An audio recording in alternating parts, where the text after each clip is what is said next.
In Rocket League, how you move around the field is extremely important. If you're moving into completely useless areas of the field, you're going to be completely useless to your team. So in today's video, we'll be discussing how you can move around the field in the most effective ways possible. And real quick, before we do get started, if any of you are interested in having one of your own replays analyzed, make sure you do check out my Discord, which will be linked down in the description, as I do offer free coaching through there.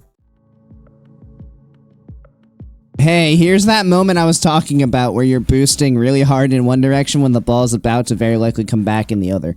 So I understand why you're thinking you want to go fast here, and it's because you think if this ball bounces off the backboard, I want to be here to capitalize on this opportunity. But realistically, this guy's just picked up the boost. So any touch that goes to the backboard is more than likely going to be saved by that guy. And worst case scenario, if it does bounce off the wall and this guy does go flying out of the play, then you can probably still get there before this guy does. Because he's just come off respawn and he's going to be a low boost anyway. But with you flipping very aggressively in this direction, when this ball does come back this way, now you have to, you know, make up for all the boosts you just wasted, because you just picked up 100. You're going to use a ton to get over here. And you just have to turn around and go back. My rule of thumb is always, I don't want to initiate a flip until I know where the ball's going. Because if I initiate a flip and the ball goes somewhere that I'm not flipping in that direction, all of a sudden this is all wasted movement and I'm just taking myself out of the play. Because now you're wasting boost, you're out of position, you have to turn around and get back in the play, and it's just a lot of unnecessary movement. Because if you had just still been over here, you're just playing this ball. Like, you're just like, okay, cool, thanks, and you're up the wall here and you have free control. But instead you rushed all the way over here, and now you have to go all the way back over here. Now, granted, you got the boost, but in fairness, you also steal that from your teammate. Yeah. And you can't play the ball now, and this is now just a free clear. So, Okay. yeah, be careful of that. Just watch how quickly you're moving around.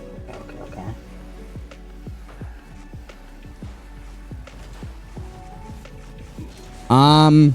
Be careful of this. This is gonna be really minor, but try to avoid getting in front of your teammate like this at all. Because realistically, if you look at his POV, you're confusing him. He has to figure out, why are you here? Are you going to hit this ball? And, like, the second you put yourself here, especially because you have a bright freaking green car, so it's very easy to see, his eyes, instead of focusing here and on his opponents about what he needs to do to play this ball out, he has to now start thinking about, what the heck is this guy doing? Am I about to get cut off? Is he about to do something really freaking dumb? And, like, even if he just thinks it for a second, like, his focus drops from here, and now he's not as locked in about getting this ball out as he should be. So, with this rotation, I think you probably come back a little bit fast once you realize that there's no danger here. So, you grab this boost, you're moving a little bit quickly. As soon as this touch comes out and I see my teammate on the backboard, I'm no longer worried. Like, this is fine. I'm actually going to slow down and just drive normally, and then, like, just coast on back like this, because there's no reason for me to be in net right now. Teammate has the ball. There's no threat in the midfield. I don't need to be here. I'm doing nothing here. So I'm just going to take my time. And then I'll just let teammate do his thing. And I'll pull up behind him. Because now, whatever happens in this play, I'm now in a spot that I can play it. If teammate gets 50'd, I can probably go play off of that. If teammate air dribbles down the field, I can just calmly move up the field with him. But you can see, you're turning sideways. Which means you know you're too far forward. Like, this is the key sign that you knew you were too far forward. And yet you put yourself there anyway. So try to keep yourself in that more favorable position so that you don't have to readjust. Because you're still flying up the field here. And you're going to score, granted, great. But look, so this is going to be the big thing that separates, like, your highest level players from players in, like, GC. So you're moving really fast up the field, watch what happens. Breaks, right there. If this guy had more boost and was better prepared, he's saving this, not a problem. And you're hitting the brakes right here, and that ball is about to get boomed over your head. Instead, if we had managed our speed up the field and had just been constantly moving forward, even if it was at a slower pace initially, now we can just hit the boost and go. We don't have to hit the brakes. We just have a free shot. But instead, you have to hit the brakes, and you get lucky that he's not able to make this save. So manage that speed. You do not need to use boost and flip at every possible moment. Same thing here. Don't turn back. Don't turn back. Wow. Don't turn back towards the goal. Come down the wall. This is fine. You get beat. Your teammate is going to be there. What do we see as we're coming back? Teammate flips out. He's coming back. He's right there. He's on his way. He's getting a couple pads. He's coming back. He's going to be behind us. Don't create another obstacle for him. This ball is not dangerous. It's rolling along the back wall. No problem. Turn left, go mid, grab pads, look for a demo, do something. Exactly. Exactly. Okay. Yeah, because if you turn back this way, your teammate now has to play around 2 people. You and your opponent, which is, bad. So instead, yeah, you go this way, because then worst case scenario, like your teammate's already ready for this. He's already here. So if your teammate gets beat and you're like, around here, now you have the ability to challenge. But you can see the awkwardness. Your teammate couldn't even like actually fully commit for this because he sees you. And it's like, oh boy, what do I do now? And like super difficult for him to get through. But again, even if this challenge did happen, if you were here, oh hey, well, this is easy. Hey, free ball. Yeah, no problem. Up the wall you go. You got a couple more pads from the rotation. You're good. Easy. But instead, you're now both behind the ball, and you're just really hoping that nobody's here. Which in fairness, nobody is. Which, never quite works, and you're basically going to do the exact same thing again, because who needs small pads? When the big boost is there, and now let's just get absolute... Oh my gosh, how did they not score? Bro! Oh my gosh, okay. I mean this as nicely as I possibly can. This may be one of the worst boost pathing plays I have ever seen. Oh my gosh. Oh, understandable. Okay, so you land here. This is fine. Right now, pads immediately. You do your team no good if you're not getting any boost. So you flip here. You get this pad, that's fine. Teammate has this cleared. Do not drive in front of him. Let him do his thing. Grab this pad. Grab this pad. All right, up the field. Let's grab this one. Let's grab this one. All right, let's go over here now. Teammate's playing out that way. Sure, we'll go over here. We'll grab this one. We'll grab this one. Okay, great. Oh, hey! Oh, the ball's right there. Wow. Imagine. And you'd have like 70 boost. It's so funny because like we don't think about it in the moment because we're just like, oh, I need boost. I'm just going to go get the boost. But we don't think about, oh, wait, what position am I putting my teammate in? Because you basically left him in a situation where he became last man back while he was trying to control the ball on offense, which doesn't happen all that often. Like, normally while you're dribbling the ball up the field, you're not last man back. And yeah, you just leave yourself in the worst spot. Because again, if they shoot this, it's in. You're not saving this. And this is all because you just went into their corner for no reason. So be careful of that boost pathing. Path around the field off the small paths, and you will be much, much happier.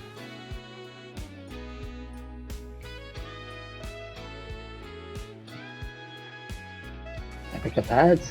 You did, and then you got a little too close. This is good rotation though. Like this is fine. I think you're just going too fast. Like the pathing on this is perfect. Like this is fine. Arguably you might want to be a little bit further away from this corner. Because if your teammate does get beat and the ball goes around the backboard, we're a little close to be able to react to it. So perhaps rather than like those paths, we should have just gotten on the midline. Which would have given us, a little bit more space. And then if our teammate does get beat, we're here, which is much easier than if we're, over here. But that's a minor thing. Teammate wins the challenge anyway. And then when we're over here, we can make the same turn. Plus then all these pads would still be here. But then, yeah, we can just come up here. Just be careful of the speed because you can see you're moving really fast. At this point, I'm already slowing down because this is a 50 coming at best. Like my teammate's not going to win this ball. So I'm just going to wait here. And wait, and I'm gonna see this, and I'm like, yeah, no, thank you. I'm good. That's free control. I'm turning around. And then I'm just gonna be shadowing this all the way and hope that teammate can get back to apply pressure. Because if I'm shadowing, he doesn't flick there. He's still controlling the ball, and teammate might be able to get back to impact the play. But because you're out of position, he just recognizes it immediately and goes, okay, cool, free net. So yeah, good pathing. Just be careful of the how far and how fast you move up the field. Because that's what killed you there. You're gonna get punished for not taking pads here, I think. No, not necessarily. Be careful. You don't take pads here again, and it doesn't end up being necessarily the reason you're gonna get scored on here. But it does create a lot of space between your teammate and yourself. And the problem with this kind of setup in twos is that right now, what's happening is your opponents, rather than having to play 2v2, are basically playing 2 1v1s. Because there's so much space between you and your teammate that what happens is he focuses on beating this guy. He takes him out of the play. And now you can't play off that initial challenge because you're all the way back here. So now he has time to repossess the ball and focus on you. So it's basically beat 1v1, beat a second 1v1, and they score. When in reality, the ideal way to play 2's defense is you want to be close enough to your teammate, but not too close, but close enough where their first challenge dispossesses this opponent and you're able to jump in on it. Because that's how you regain possession of the ball in 2's, is you force the ball off of their possessing player and get it onto a player on your team. But the only way that works is if you're close enough to your teammate to actually be able to play off the initial challenge.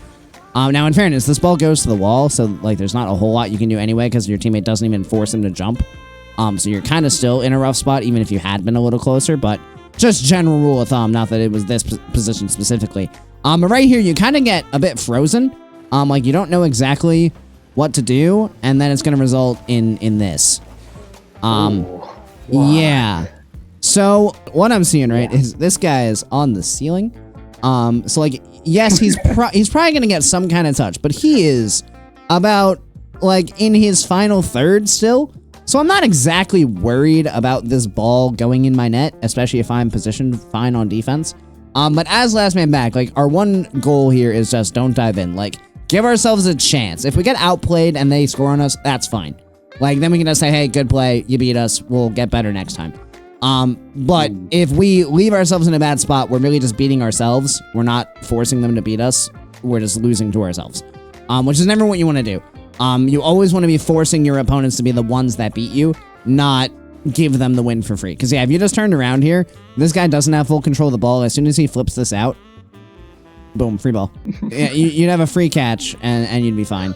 And realistically, even as you're in this awkward spot, I still think you have time to turn around. Like, I don't think you need to do this whole half flip thing. I think you just panic at how close the other player is. Because, like, look at the positioning of these guys when he hits this flip. Boom. This guy, out of the play. Not getting back to it. This guy is still in their final third. You have time. Don't panic. You get baited because you think he's closer than he is. So you get scared, and instead of just being, like breathing and taking your time, you again think, oh gosh, what if I don't get to this and I give up a free ball, and you end up giving a free ball because you panic. So yeah, just turn around here, you're good. You can probably even turn this way. Like, either way works. Or you can just go for a straight half flip. And anything that gets you turned around here is probably fine. Oh, hello, ball chase. Wow. All right, so if anyone wants a definition of ball chase, here it is. My goodness. Okay. So again, same thing. I think you're putting your teammate in a pretty bad spot here. Just take the pads. Like, your teammate's the one in charge of this. Let him do his thing.